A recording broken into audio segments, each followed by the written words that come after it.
picking winners, understanding growth, looking into profits, and new stock ideas. Hello and welcome to yet another exciting episode of the BSC's Investor Education Awareness Series. I'm Siddharth Zarabi and I'm going to help you pick winners in the stock market on today's episode. If you remember, in the previous episode, we had spoken about how to pick winning stocks with the help of the right news. Going further, you can identify good stocks by looking into market information that your broker provides you and pick stocks based on your investment profile. Remember that high growth companies come with risk and reward. This is the fundamental principle. So what can you do to identify that next big business that is still in a growth stage? This is very, very important because you can ride the success of that business eventually. Look for products or services you may be regularly buying today that you hadn't purchased in the past. Probably there's a decent chance that such a company behind that product could be worth looking into. Now look for a significant change that is taking place in society, which is also known as a macro societal trend. Some macro trends that you can take advantage of today include health and wellness as a prime example, the massive shift to digital payments as another example, online training and education, and the shift towards all things digital. All of that is happening as we speak. These are not just some tiny examples of macro changes that are happening and taking place around us.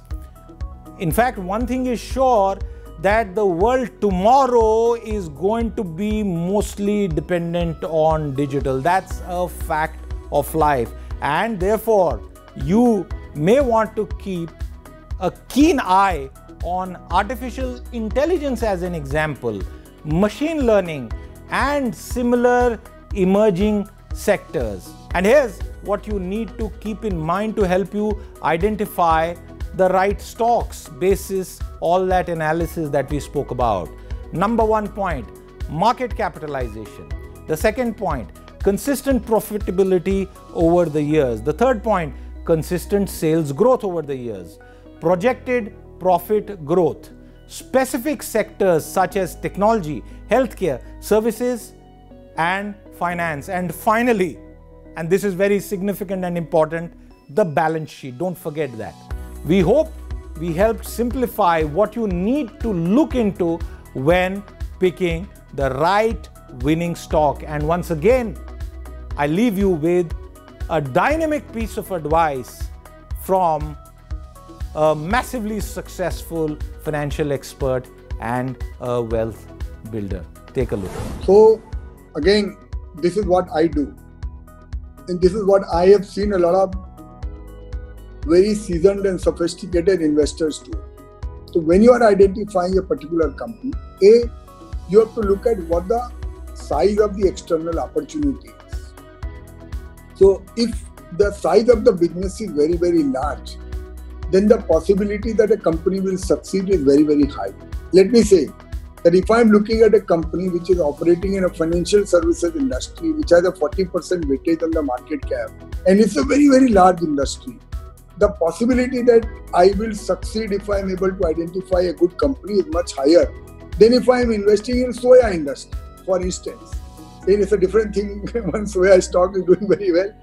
But I am to say, if I'm just going by any small industry, then the possibility that I will be able to really do really well in a small industry is lesser. You have to look at the size of the opportunity. Second, of course, you have to do a lot of work and understand what is the quality of management, what is the quality of team which is operating that company. And I must say, it is my 30 years of experience, and I've learned it that you cannot do a good deal with a bad person, and you cannot do a bad deal with a good person. So the quality of management, understanding who is at the helm of affair is very, very important for long-term investing. Third, you have to look at everyone has their own financial parameter. I look at three basic parameters. One is the cash flow, which is the free cash flow of the company. Second is the ROE. And third is the return on overall capital employed. So that speaks the quality of business, what is the kind of business and how much money it is able to throw. Fourth, and the most important, again, I can go on and on, but the most important thing is what is it which you are paying for that business. So what is the valuation? What is the margin of safety when you are buying? So for instance, if Infosys, for instance, had every quality which I explained to you, but if you bought Infosys in 2001, then maybe you have to wait for 10 years to make money in Infosys.